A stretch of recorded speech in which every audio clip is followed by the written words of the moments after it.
Bonsoir à tous et merci de nous rejoindre dans le programme du soir sur New World Info.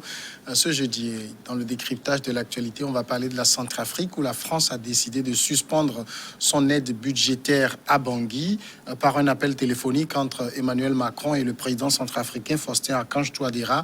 La France suspend l'aide budgétaire destinée à la Centrafrique. Emmanuel Macron a suspendu cette aide qui compte pour l'année 2020-2021 lors d'un entretien téléphonique donc avec son homologue centrafricain. On va y voir plus clair avec notre éditorialiste Mamadou Diouf.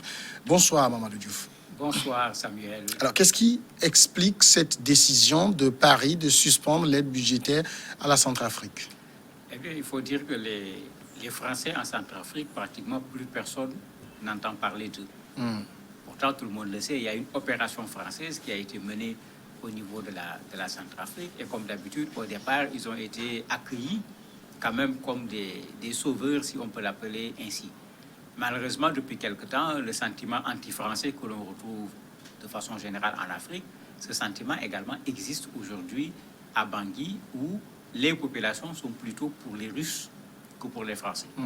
Ce n'est pas vrai au niveau des populations seulement, c'est vrai également au niveau de l'État centrafricain, parce qu'aujourd'hui, dans la reconquête du territoire centrafricain, c'est les Russes qu'on voit et pas les Français. Ce qui veut dire que l'intervention russe au niveau de la Centrafrique a inquiété la France au point que la France est en train d'être effacée par l'intervention des Russes au niveau de la Centrafrique. L'opération Licorne aujourd'hui, si on en parle, personne ne sait plus de quoi il s'agit, personne ne sait plus qu'est-ce qui reste de cette opération, puisqu'il y a eu un gel de la coopération militaire, en plus de ce gel également de l'aide budgétaire, parce que la France est en train de se rendre compte que, malgré les efforts fournis, la Centrafrique se tourne résolument vers la Russie. Et quelle était la hauteur de cette aide budgétaire? Est-ce que c'était important pour le budget centrafricain? Mais c'était extrêmement important. Quand un pays est en guerre, même quand vous lui donnez 1 million, c'est beaucoup. Ici, il s'agissait de 20 millions d'euros. Donc, quand on le ramène en CFA, vous voyez bien que ce n'est pas une petite somme, surtout pour la Centrafrique, un pays qui, sans la guerre, est un pays déjà en difficulté. Avec la guerre contre les rebelles, bien sûr, quand on apporte à ce pays des millions, on leur donne véritablement de l'oxygène pour pouvoir s'organiser davantage. Mais ce n'était pas ça seulement, il y avait la présence également militaire français sur place qui participait quelque peu à la sécurité au niveau de la Centrafrique. Mais c'est vrai que sur ce volet, les Russes et les Rwandais sont en train de faire mieux pour les Centrafricains que les Français. Alors justement, est-ce que Paris suspend juste cette aide parce que les Russes sont là? Les Russes sont là, mais personne n'a chassé la France. Oui, personne n'a chassé la France, mais Macron, lors de sa visite en Afrique du Sud, a été très clair.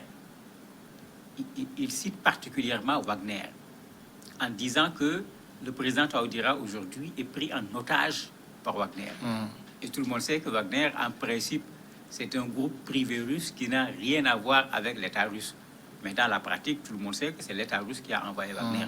Il ne faut pas oublier qu'il y a 3 journalistes russes qui ont été tués en Centrafrique, qui étaient venus pour faire la lumière sur cette affaire et qui semblaient avoir tenu le bon fil pour démontrer que Wagner est présent au nom de l'État russe en Centrafrique. Et on a vu comment ils ont été exécutés, puisqu'il ne faut pas appeler ça autrement. Il y a une enquête qui, jusqu'à présent, ne donne aucun résultat. Donc la France est un peu fâchée, parce que pour la France, c'est une structure qui n'est pas officielle, qui n'est pas reconnue, et qui aujourd'hui est en train de prendre en otage le président de la République, c'est-à-dire tout un pays, et pour ça, ça pose un problème. Il ne faut pas qu'on oublie également que la France est en conflit avec la Russie sur plusieurs plans au niveau international. Le président Poutine même a dit, dans un discours qu'on lui connaît de façon très habituelle, il dit qu'il y a des gens qui veulent mordre la Russie. Il va casser toutes les dents à ces gens, comme ça ils ne pourront plus mordre la Russie. Je crois que le message, tout le monde sait à qui c'est destiné et pourquoi le président russe le dit dans la situation géopolitique actuelle. Donc il y a un conflit, France-Russie, en Ukraine, tout comme ailleurs, mais qui revient également en Centrafrique, sans oublier que le conflit existait déjà au niveau de la Syrie aussi. Donc on peut voir cette décision de Paris comme une sorte de représailles? Oui, c'est clairement des représailles, parce que dans les médias français qui relataient cette affaire, on revient également sur le fait que les Russes ne sont pas présents seulement sur le plan militaire. Vous avez un conseiller à côté du président de la République qu'on voit parler Vous avez l'ambassadeur russe en Centrafrique qui, à la limite, se mêle à la politique intérieure quand il prend un certain nombre de décisions. Mais vous avez dans le fond également le fait que présentement, la France est en train de perdre pied au niveau de la République centrafricaine. Et c'est ce qu'on disait ici quand la France est allée adouber le fils d'Idriss Déby au Tchad. Ben, la France était obligée, parce que quand on regarde dans le pourtour, là où la France était, mais partout, on est en train de vouloir se débarrasser de la France. Donc la France avait, d'un point de vue géopolitique, raison d'aller appuyer ce fils de Déby, bien que c'est contraire à ses principes, pour pouvoir garder un pied dans cette zone qui était une zone où la France avait une influence importante il n'y a pas longtemps. Alors, on sait que la Russie, elle est très engagée aux côtés des Centrafricains. Cette aide budgétaire que Paris vient de suspendre, est-ce que la Russie peut aider? Mais bien sûr, la Russie peut aider, d'autant plus que dans ce que la France reproche aujourd'hui à la Centrafrique, il y a beaucoup de mines centrafricaines aujourd'hui qu'on a mis à la disposition des Russes. Donc, si c'est 20 millions de dollars, les Russes peuvent parfaitement remplacer ces 20 millions de dollars parce que sur place, ils trouveront plus que cela. Donc, ce n'est pas cette somme qui pourrait poser problème. Si ça permet à la Russie de se mettre dans la posture qu'elle cherche au niveau de la Centrafrique, si c'est ça le prix à payer, Poutine n'hésitera certainement pas à payer le prix. Et aujourd'hui, quoique la France se sente un peu gênée par la présence russe, quand on analyse quand même dans le fond, on peut estimer que les Russes ont fait le job. Mais c'est qu'à Centrafrique, aujourd'hui, c'est tout le problème. Les Centrafricains ne veulent plus ni de la France, ni de la MINUSCA. Puisque pendant longtemps, le problème des Centrafricains, c'était de faire face aux rebelles, voire même de combattre les rebelles pour mettre fin à cette rébellion qui ne finissait plus. Les Français ne l'ont pas fait, la MINUSCA ne l'a pas fait. Alors que quand les Russes sont arrivés, non seulement ils se sont mis à protéger le président de la République, mais ils sont allés carrément au combat. Quand les Rwandais les ont rejoints, ils sont allés ensemble au front. Et aujourd'hui, si une partie de la Centrafrique a été libérée, il faut le dire clairement, on le doit aux Russes, on le doit aux soldats rwandais. Et ça fait qu'aujourd'hui, une bonne partie des populations centrafricaines veulent que les Russes, entre guillemets, prennent la place de la France. Ce qui pour moi est une folie.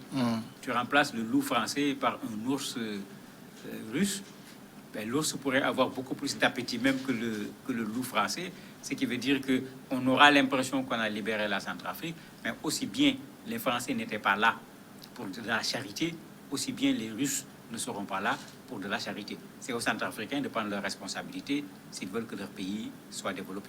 Est-ce que l'armée centrafricaine qui est en reconstruction y gagne avec cet appui russe?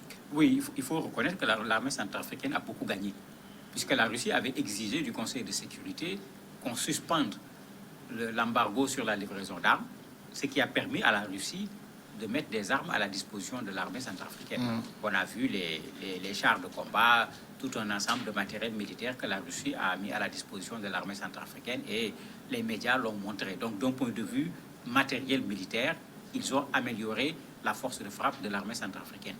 Ils sont là-bas également présents comme conseillers militaires, ils sont là-bas présents également comme formateurs.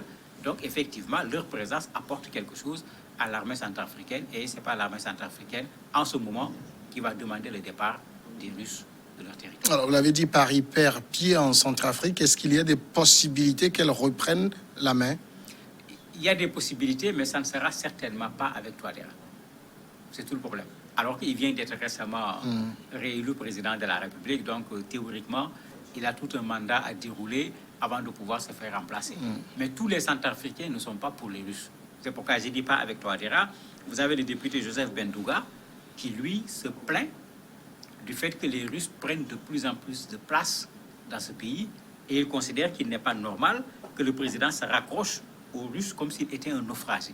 C'est l'expression qu'il utilise. Donc ça veut dire qu'il y a des Centrafricains qui ont compris que le fait d'aller vers la Russie peut de façon ponctuelle être un élément intéressant pour pouvoir chasser les rebelles. Mais après avoir chassé les rebelles, les Russes vont faire quoi? Ils vont plier bagages? Certainement pas, d'autant plus qu'on les a vus installer leur camp là où se trouvent les mines. Et ils ont déjà commencé l'exploitation du diamant, par exemple, au niveau du territoire centrafricain. Quelle a été la réaction des autorités centrafricaines face à l'annonce de la suspension de l'aide budgétaire? Ils ont regretté parce qu'il semble, d'après les indiscrétions qui ont été soulevées au niveau de la presse, que l'entretien dont vous parliez entre Macron et Touadéra a été un entretien finalement tendu, puisque le président centrafricain n'accepte pas, ils disent qu'il ne travaille pas, il continue à maintenir le discours que officiellement la Centrafrique a toujours dit, il ne travaille pas avec Wagner, il travaille avec le ministère russe de la Défense. C'est le discours que la Centrafrique a toujours tenu et le président de la République n'a pas changé. D'autant plus que, comme je le disais tout à l'heure, c'est dans le cadre d'un accord bilatéral et cet accord a été validé par le Conseil de sécurité parce que la Centrafrique, sur le plan-là, a raison. C'est pourquoi on a permis à la Russie de pouvoir fournir des armes à l'armée centrafricaine. Donc, l'État centrafricain garde cette position qui est la position officielle, mais bon, on n'a pas besoin d'avoir une loupe ou bien un microscope pour se rendre compte que dans la réalité, ce qu'il y a sur le terrain dépasse l'accord qui a été signé. Mamadou Diouf, merci d'avoir répondu à nos questions. C'est moi qui vous remercie. La pause tout de suite et nous serons de retour après pour recevoir l'invité. Il s'agira d'un acteur politique mais qui va présenter son analyse des derniers états généraux de l'ECO.